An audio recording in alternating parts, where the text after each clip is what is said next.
Hi, I'm Naomi Murphy, and this is the Locked Up Living podcast, where we talk with a wide range of people about harsh aspects of institutional life. We also explore some of the ways to overcome them and to grow and develop. I'm David Jones. So join us every Wednesday morning, 6 o'clock UK time, for a fresh podcast. So I'm pleased to welcome along today Chris Braitch. Chris is an emotional health coach who, after 20 years of working in the corporate world, has started the organisation Seen and Heard. Good to speak to you again, Chris. Yeah, hello Naomi, hello David, thanks for having me on today. Hi Chris, very nice to meet you. So perhaps we can begin by you telling us a bit about Seen and Heard. What kind of an organisation is it, and what are your aims and objectives? Yeah, thank you, David. We're a community interest company, so a not-for-profit in kind of everyday speak, and established at the beginning of this year. So we're very, very new, if you like, to the scene of supporting the well-being of past and present pupils of boarding and independent day schools. That's our remit, if you like.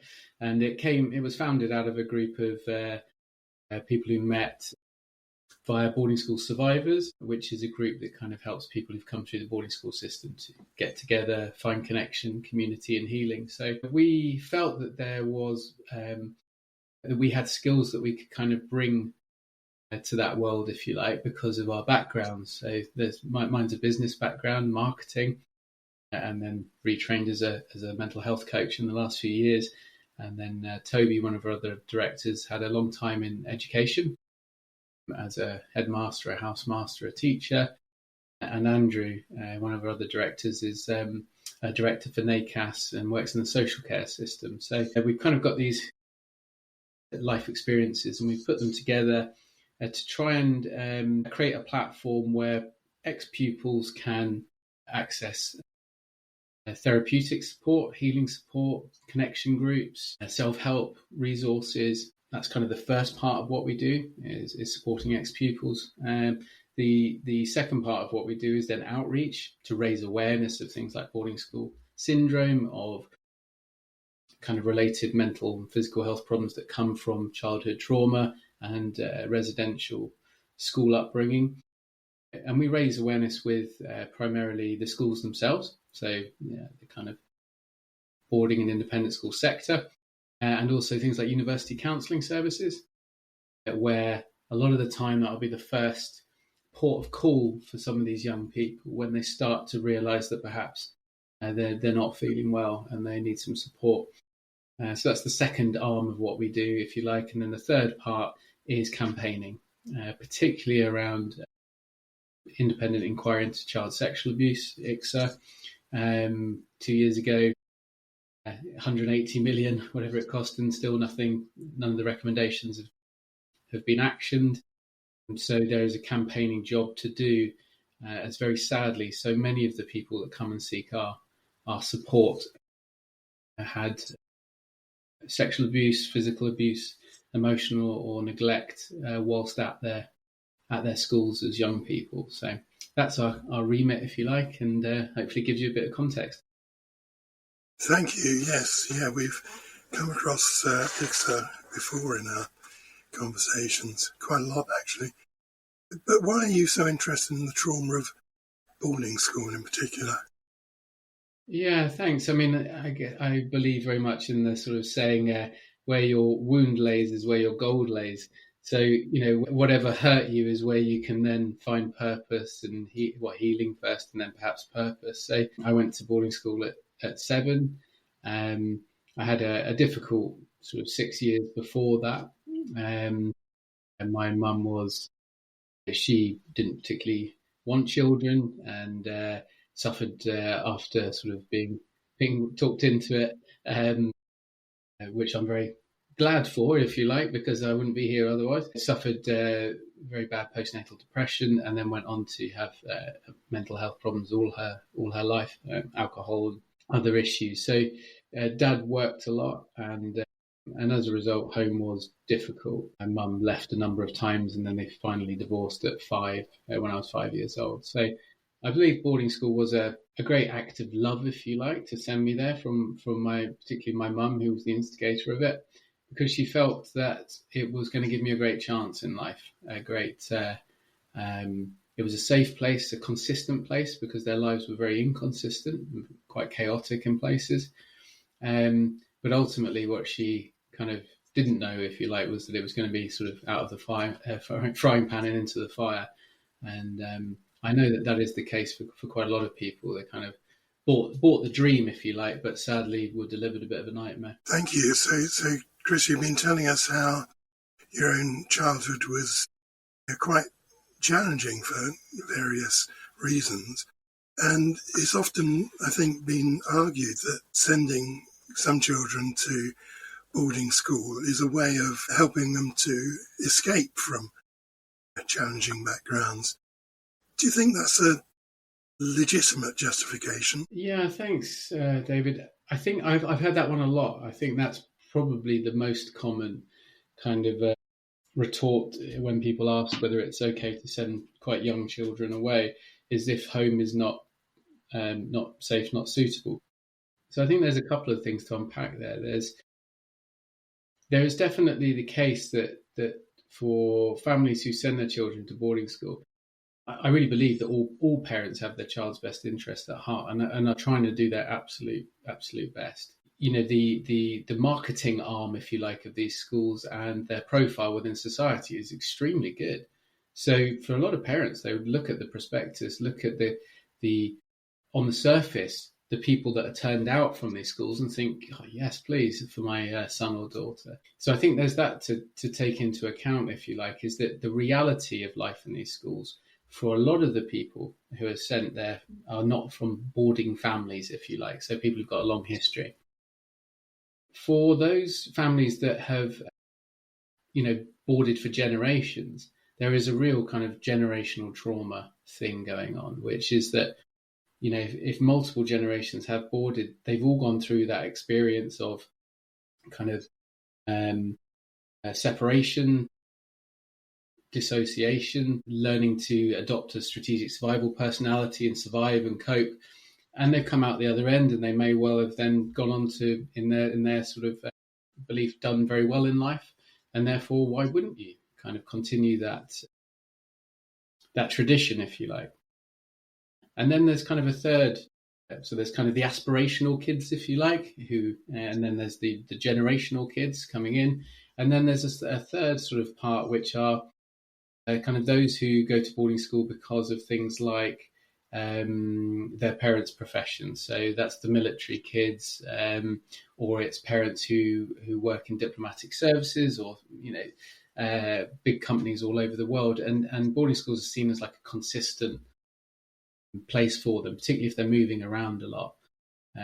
What that does, in our experience, is create a child who has almost no roots, because they're often shipped in from another country. This sort of so-called third culture kids, if you like. So they lose their home, their language, their roots, and then they have a kind of a typical boarding school upbringing, if you like.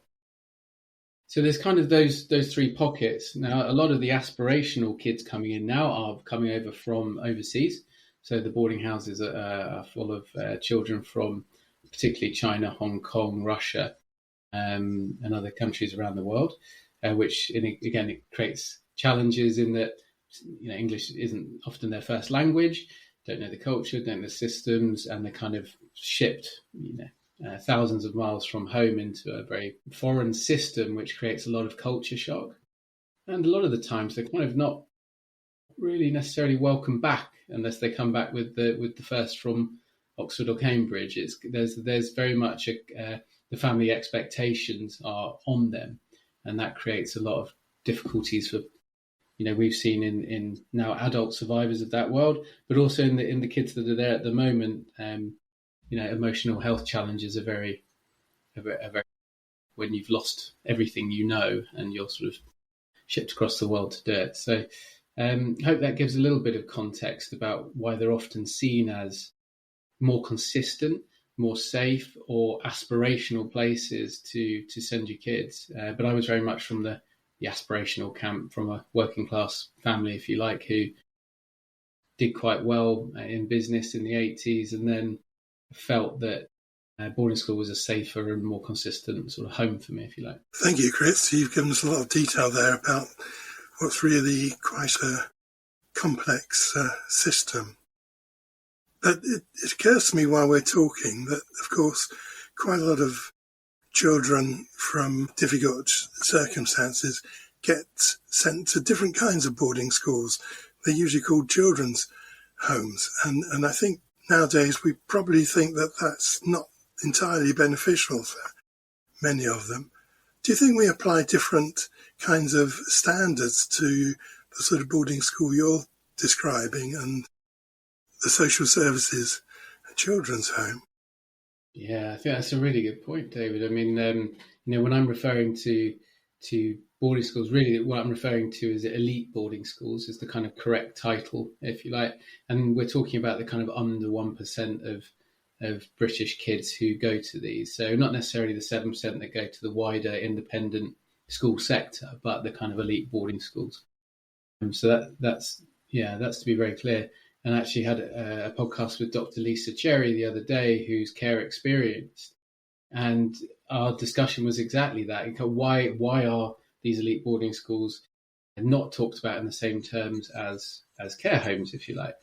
And she was explaining that in a social setting is that children or the families would first be worked with by local services to support the parents if things were chaotic or difficult or anything like that. Beyond that point at which the children would be potentially looked at being supported by a foster family. Beyond which, and only then, kind of when a number of layers, I'm not an expert in the care system, but after a number of layers of support have been gone through, only then would a care home be considered the last step, if you like. But within the elite boarding school world, it's the first step. It's parents are often willing to go bankrupt to pay the fees to send their kids to such schools because they believe they're doing absolutely the right thing. But ultimately, it is a care facility, if you like. For I won't use the word privilege because again, so many kids ended up there because they were military. The children of military personnel or corporate employees and all this other stuff. But there isn't a lot of difference in that where in any sort of residential school setting, you're going to come in, you're going to have an enormous amount of culture shock as soon as you get there. There's going to be the questions in your mind as why am I here? Now that's going to be very pronounced in a boarding school because you may well have come from what felt like quite a secure home. And then suddenly you're not there anymore, you're in an institution, and there are the questions, well, why? Why am I here? And when you're a child, of course, you internalize everything. Your parents can do no wrong. It must be my fault then. So there is an awful lot of kids who come in, potentially with attachment wounds already from home, that then that's doubled down on, if you like, being in a residential school setting.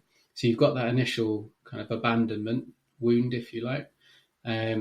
And then there is the survival that has to happen. So there is no way you're going to last very long without learning the norms, if you like, of the school around you very, very quickly.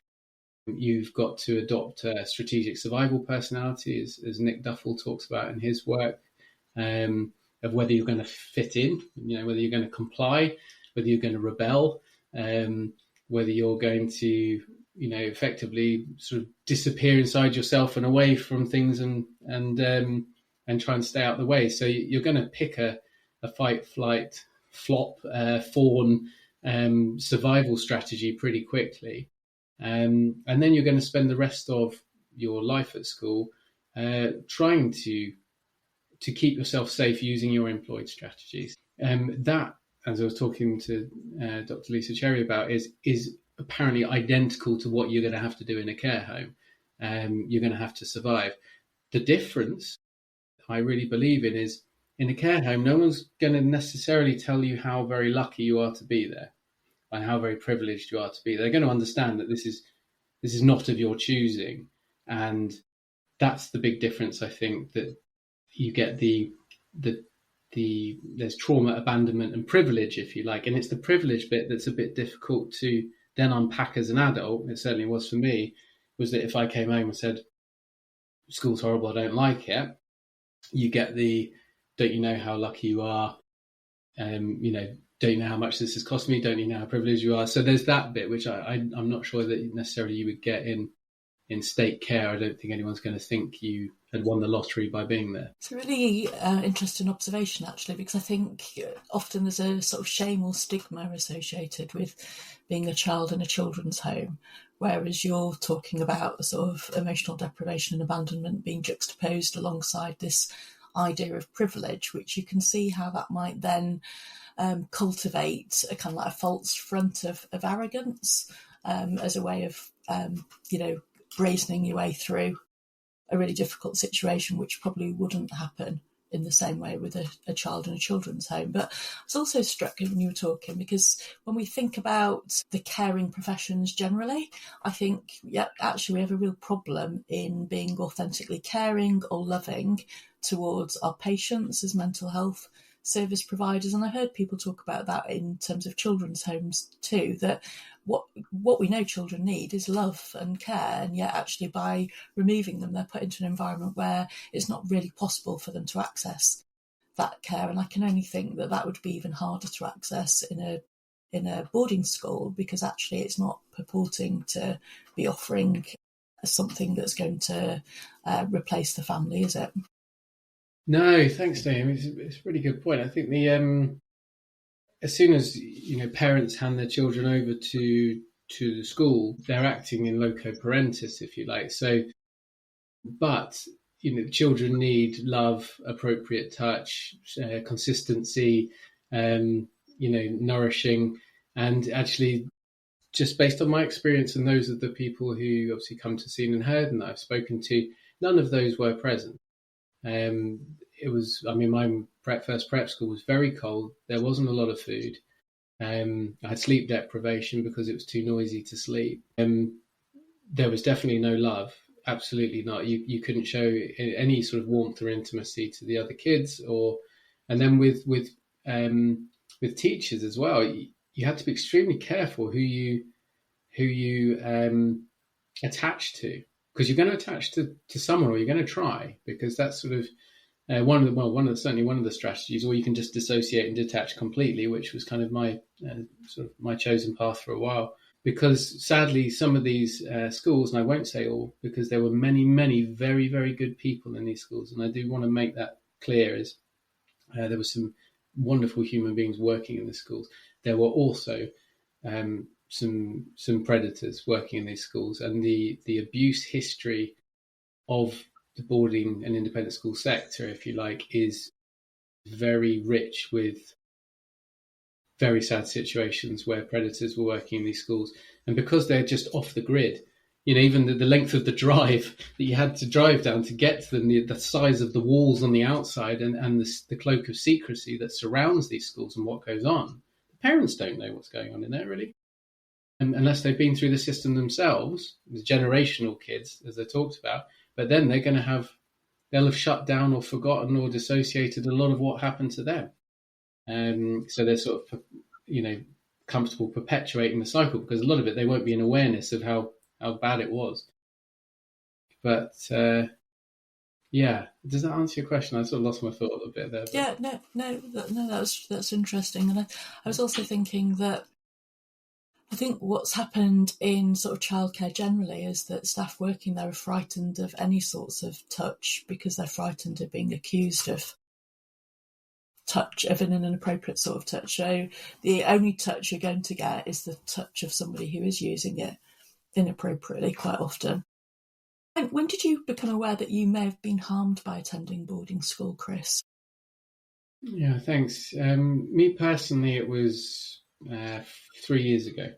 So very late. I'm 44 now, so I was around 41. The average age of the people that come to Seen and Heard for support services, i.e. they're coming into awareness that their time at school was wounding in some way, nearly all 35 upwards. And then if you look at the ICSA stuff, and it takes nearly 3 decades for kids to disclose, or people to disclose child sex abuse, you're seeing a pattern here that really it's middle age, often when people have their own children, when people's parents die and there's no one left to kind of protect in a lot of ways, or another big life event. It could be health, it could be a relationship breakdown, losing a job at work. There's going to be this trigger event, if you like. They're going to start to look at their stuff, and at that point, they may start to think, "Oh, I wonder if going away to boarding school at 7 years old was a part of that." And for me, that's what happened. I had a huge breakdown 3 years ago after 20 years of poor mental and physical health that I didn't attribute to school or childhood, if you like. I just wasn't in awareness. I was sort of putting sticky plasters on gunshot wounds, just trying to carry on, get through work, try and be a parent, all that stuff. But 3 years ago, the breakdown meant that I couldn't sort of dodge around it anymore. And thank goodness I Googled and found Piers Cross, the boarding school coach, came up, and he changed my life, saved my life. I still work with him every week now, 3 years later. But it took an act of the universe, if you like, to get me to start asking those questions. And I don't blame the whole thing on boarding school, if you like. It's just a part of my journey. But if I went from a difficult home where I wasn't well attached, I was then put into an institution that was tough. It was a tough and difficult institution. That then by the time I came out of boarding at sort of 13, 14, and then my mum died within a year of a brain tumour.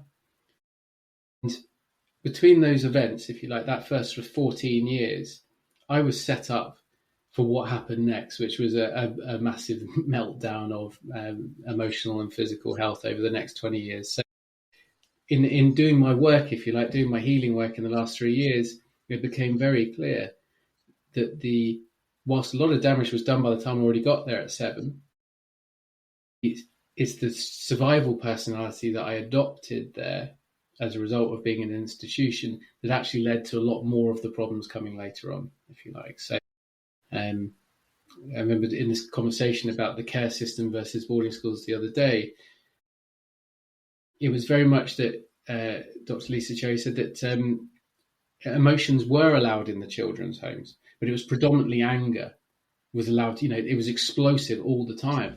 And I reflected on it. I thought it wasn't like that at boarding school. No emotion was tolerated.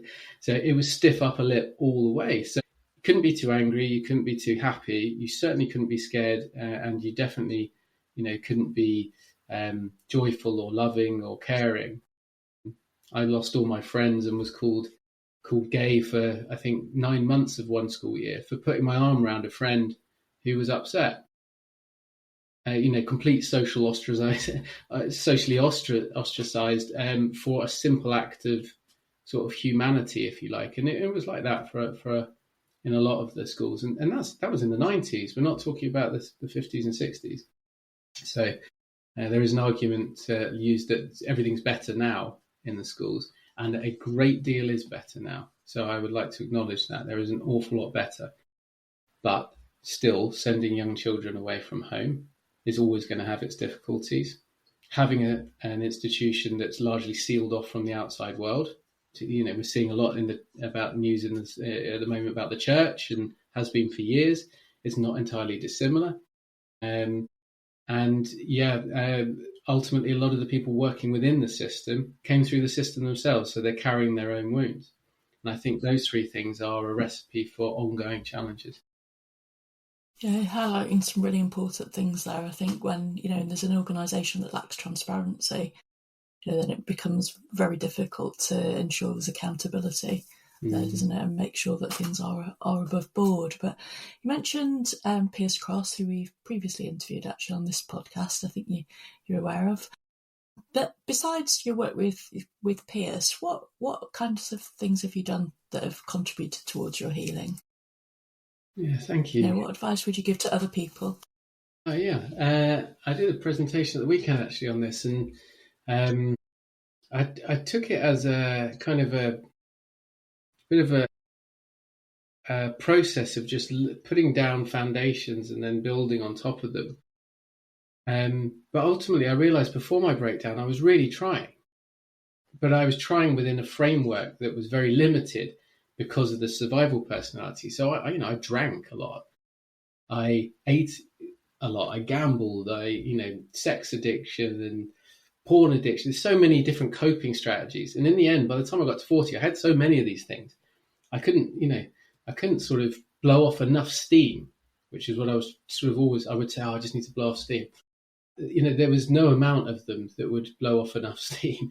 So, but I started trying. I started reaching out to mental health services, doing a lot of walking, a lot of exercise. But I found that I was just moving one addiction to another. I was hurting my body because I was exercising so much. So ultimately, the big healings come since the breakdown, and that started as, first of all, the work with peers and using emotional freedom technique, so tapping, which some people know. It's the simplest and most effective tool I've ever seen for emotional regulation. And along with EFT came breath work. And when I started to breathe, I realized I could get that kind of 4-beer high just simply by breathing. And of course, as soon as you start breathing, you start to close your eyes and breathe. And if you do that, you're basically meditating. And so meditating came next. And then because I was so dissociated, I didn't know where my body was anymore. I'd been living in my head, in a left brain, fear-based sort of head for so long, I'd lost touch with the body. So I started to look at, yoga to go alongside it. So then I had Piers' work, breath work, meditation, yoga. I had a bit of a foundation. I've always surfed as well, which is a wonderful sort of mindful, outdoorsy pursuit, which is a beautiful thing. So that really gave me a base. And beyond that, I started to get interested, read a lot, watch a lot of podcasts, including yours, Piers's, and many others out there. Diary of a CEO and all these other ones where interesting people would be talking about different things. And I started to investigate all those areas and just get interested. And that really brought me to things like the archetypal world. So the Mankind Project was an incredibly important part of my journey, where, it's just a men's work organisation, not just for boarding schools, just for all men who can then sort of move from a place of not really understanding themselves and their masculinity to being a place of being of service within the world. And there are a lot of very benevolent, good men there who helped me. The idea of group work came from that. So I'd been doing a lot of individual healing on my own, but then suddenly I was within a group setting, and I noticed, 2 days of group work was like 2 months of personal work, one-to-one. It had an amplifying effect. And because of that, I was able to then join things like boarding school, sharing groups and everything else. So the group work was a big leveling up. The archetypal work I referenced, which is King, Warrior, Magician, Lover. So I think it was Warren and Gillette and Jung's stuff right at the beginning. They took it on a level, and then Rod Boothroyd, who's a Mankind Project guy and great author, sort of gave me the version that really spoke to me. And that's just a way of understanding and organising who's speaking up there, because I didn't know that I wasn't my thoughts until 3 years ago. That was a real mind-opening thing, was that there is another part of me. These thoughts don't define me, and they aren't who I am. It gave me a language to do that. So I'd say those things, the body work, reading Body Keeps the Score by Bessel van der Kolk was a life-changing moment for me. Dr. Gabor Mate's work. All of these have kind of layered on.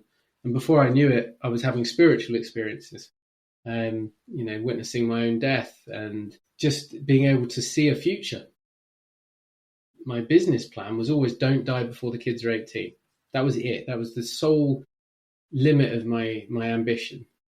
And now, I believe this is just one life, if you like. It's what do they say? It's a physical, it's kind of I've forgotten the quote, but it's a physical experience of a spiritual life, if you like. So I believe there are other lives, and at some point, I'll be moving on to that one. But for now, I think that kind of leveling up process of body, connecting with the body, healing the emotional wounds in groups and one-to-one, and then finding a spiritual path that is bigger than just one person has been my sort of way back, if you like.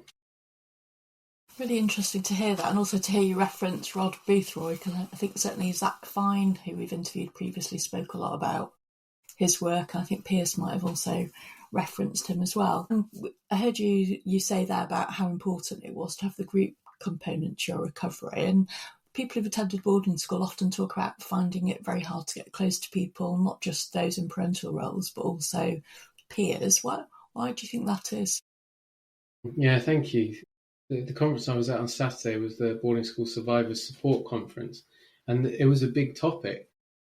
And time again, what I heard from people's personal experiences, that the minute they left school, they didn't want anything to do with it. And while you're at school, everything is competitive. Every class is ranked. Every sports team is ranked. You're ranked within your house. That house is ranked within the school. Your head pupil or your prefect or your kind of, in the old days, the fagging system, you were beholden to an older child for, anything, basically, which was, they could ask you to do any jobs for them, and everything was a hierarchy. And I think for me personally, I can't speak to everyone's experience, but it made me very distrustful of others, because ultimately there was always an ask or a risk associated with any relationship.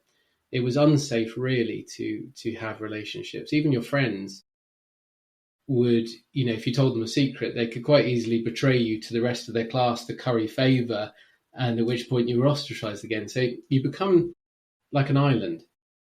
And I've heard that time and time again, often when partners of ex-boarders have approached maybe therapeutic services or things like that. They say, my husband, my wife, my partner, and they're like an island unto themselves. I don't know what's in their head. They're just, they've shut those parts down, those connective parts. And in, the archetypal language, the lover, the connection is annexed and ostracized day dot in a boarding school, because it's unsafe to leave your heart out anywhere. In that place, it will get trampled on. So you shut it away. And I think then, to answer your question, that once people start to access therapeutic work, the idea of being in a group, especially a group, seen and heard, we have sharing groups and connection groups.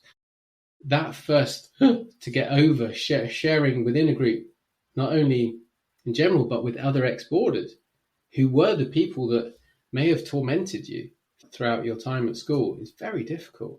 But ultimately, where there is discomfort, there is growth. And if you can get over that bit, the gold is on the other side, which is you start to really resonate with these people's experiences. You start to trust again.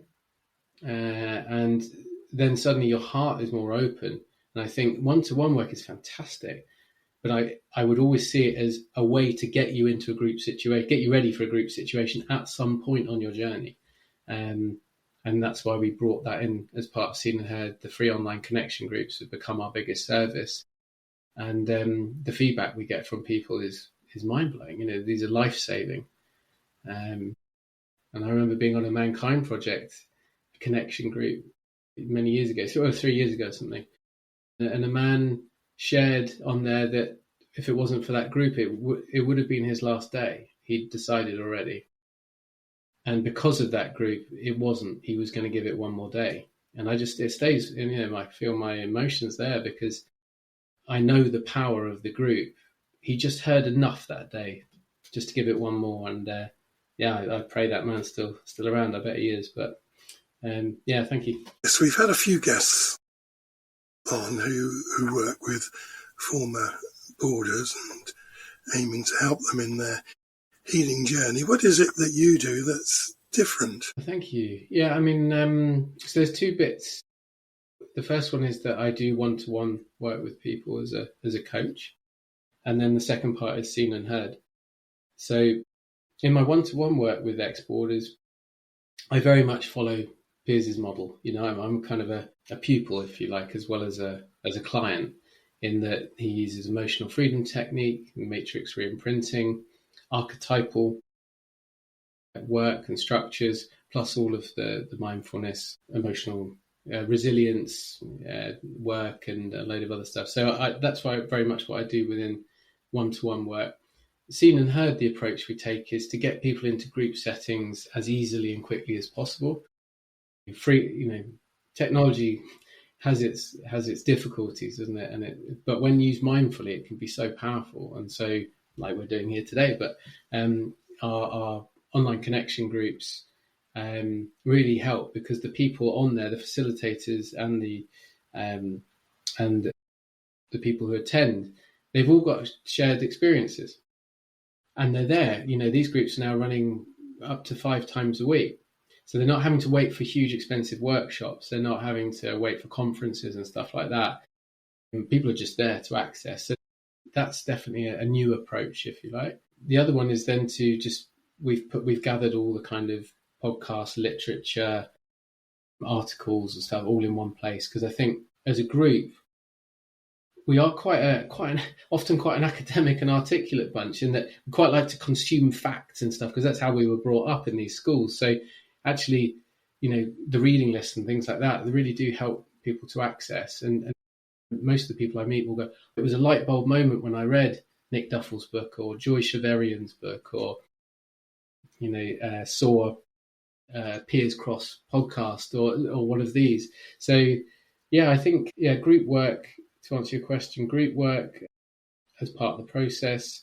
And the other big one for me is I'm a huge supporter of all types of therapy, and I believe different modalities offer people different things at different times.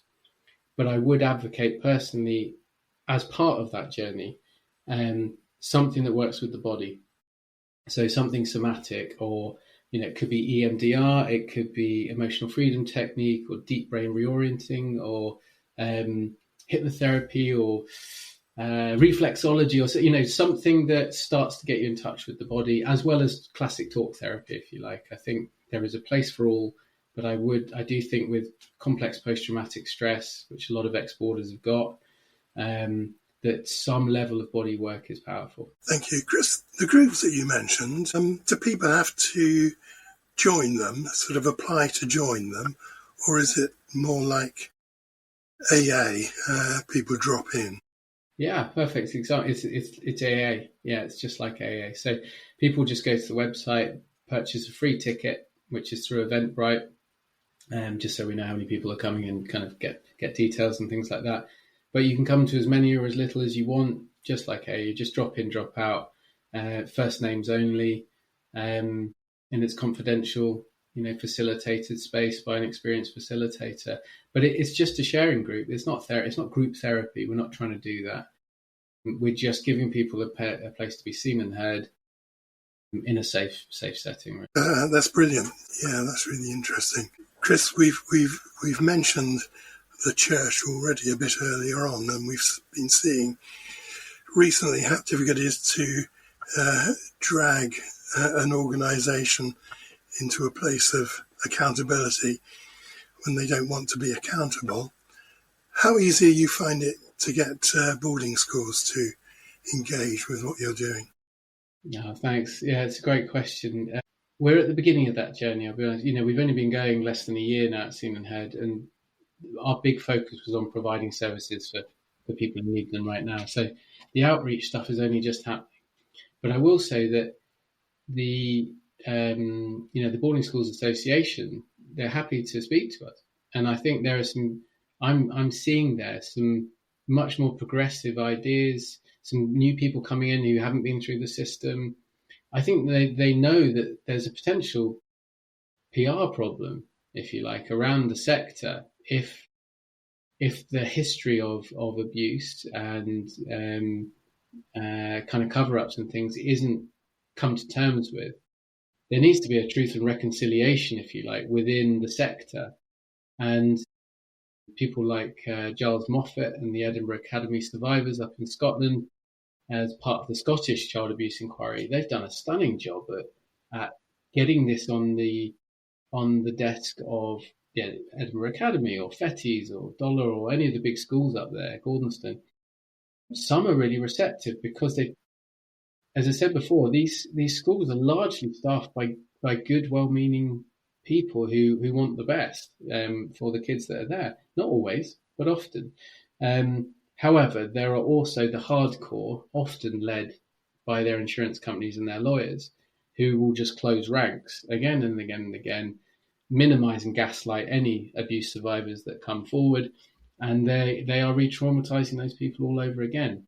So we are advocating for a victim-centered approach to abuse complaint handling, which has been adopted by the Church of England, the British Institute of Insurers, and all sorts. So it's not kind of out there, new age thinking. This is just, you can apologize and you can own the past without actually accepting liability legally. That's a different matter for the courts, for the lawyers, etc. But the institutions need to realize that if they don't sort of handle their past, it will define their future. At some point, the people are not going to want to send their children to places where they are at risk. And they're certainly not going to pay 30 or 40 grand a year for the privilege. So now that this stuff is more and more in the media, I do think they need to get out ahead of it. And the schools are often doing, they're employing counsellors and therapists now. They're building wellbeing blocks. There is a much greater awareness. However, we speak to a lot of people who work in those schools as therapists and counsellors or as teachers. And sadly, too often it's being called, the three words I hear the most often are tick box exercise.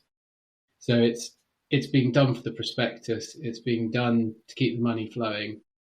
A trauma-informed approach with the current children and a victim-centered approach with the ex-pupils who have been wounded by the system is essential for their future sort of commercial survival, if you like. And that's the story we're taking on the road with them. But to answer your question, how easy is it going to be? It's not going to be very easy. But we believe there will be a few forward-thinking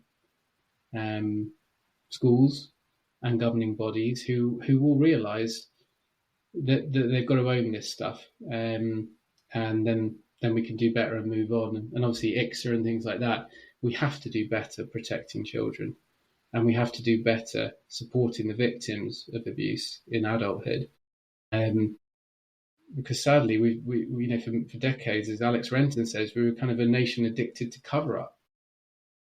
Our history of it, our legacy of it, post office and blood scandal and all the other things that we kind of seem surprised every time something blows up in the media, but not really, because ultimately our system is built by the people that went to the kind of schools that I went to, and we were taught to cover things up very early in life. I was wondering, as you were talking, Chris, about just thinking about the whole concept of moral injury, and I'm thinking that people might not have thought too much about the harm that boarding school could cause before going to become a teacher in a boarding school. And I suppose if you've got teachers who themselves have been through that system, then they would carry the wounds, as you're saying, where it might be possible to disconnect and detach from that. But I was thinking more about teachers that might come from other backgrounds and whether they might find themselves in those circumstances and then start to feel sort of ethically compromised by the work that they're doing and being part of that system. I wondered if you'd encountered that at all. Thanks, Amy. Yeah, I mean, there's kind of two bits. People coming in from outside the system, if you like, have been a huge driver of why the system is way better than it was. It's not perfect. It's got a long way to go, but it is definitely better. And I think bringing in teachers from the state sector, and given that these schools charge enormous amounts of money, they are very much behind the state sector now on looking after the kids, if you like, well-being of the children, emotional well-being of the children, being trauma-informed. The work that I'm hearing from, people like Dr. Suzanne Zeedyk, Jerry Diamond, or the trauma-informed schooling work that's being done up in Scotland particularly, where it seems to be much further ahead. In the state sector is incredible. Dr. Warren Larkin, another one leading big projects to put in place better interventions in schools for well-being and emotional support, and they're having great results. So I think the sector itself needs some fresh ideas, fresh blood, people coming in from outside. But as far as the sort of the moral dilemma, I do think there will be those that come in and are just crushed by the tradition, if you like. And I do hear it a lot, which is the teachers are on board. It's the senior leadership teams and the board of governors that are the problem. And I hear that time and time again with people who work with the independent and boarding schools themselves, is the teachers are burnt out. They're doing a 60-hour week with the day pupils. If you've got boarding duties on top of that, you could be looking at an 80, 90-hour week. Who's going to want to do that? Unless you've been through the system itself and you're kind of wired up to think that that's okay. So burnout's a huge problem in the sector now. You've got very high-profile heads of independent boarding schools going off sick with burnout. Teachers, kind of on their knees with it, and so are the kids. So, I think that there will be those who leave on because they're burnt out or on ethical reasons, if you like. Some sadly will become part of this. If you can't beat them, join them. Just keep your job, keep your head down, because time's difficult out there. And people are just trying to survive. And then there will be those who stay, the troublemakers, who try and change the thing, and it'll be thanks to them and bless them if they're out there listening to this, because they will have saved a lot of children, would have saved a lot of lives and a lot of futures for people. So I think it's good that the system's a bit much more open than it was for people coming in from the state sector, but we're trying to take a story out there now where these truly trauma-informed educators are allowed in to talk to the schools, to help train and to help support, so that the next few generations of kids that come through the system are not as emotionally shut down and wounded as the ones that came from the last few generations. Thank you. So Chris, we're coming to the end of time, but I just wondered how people can get in touch with you, if they're interested to find out more about the work that you're doing, whether you might want people to get involved with what you're doing. Well, yeah, thank you very much. Yeah, we definitely need that. I mean, we, Seen and Heard, really need support of all kinds, people to come and get services. So if people are listening who think, yeah, great, this sounds like a good idea, I went through that system, I need support, the website, www.seenheard.org.uk, I'm sure it'll be in the notes somewhere. Then, we're also looking for volunteers, because at the moment it's just Toby, Andrew and I, plus some wonderful advocates and helpers. But we need to raise funds. We've got virtually no money, and we've now started a funding support program for people with low or no incomes to access one-to-one therapy. But that needs paying for. So we need volunteers, we need funding, and we need people to deliver the services to, and that's Seen and Heard. And you can reach me if you go through that website, through the contact forms. There's a phone number there as well. But if you want to reach me personally, my one-to-one coaching is a company called Growth Wave, and that's Chris at growthwave.uk. So you can go to the Growth Wave website, which is .uk, www.growthwave.uk. But I'd love to hear from people, any ideas, any good connections, want to get involved, or you need some support. Definitely here to listen. Thank you, and we'll share links to your websites in our show notes and transcript. But thanks very much, Chris. It's been good to talk to you today. Oh, it's been a pleasure. Thank you so much, Naomi. Thank you so much, David. Have a good day. Thanks a lot, Chris. Really good to meet you, and thanks for the conversation.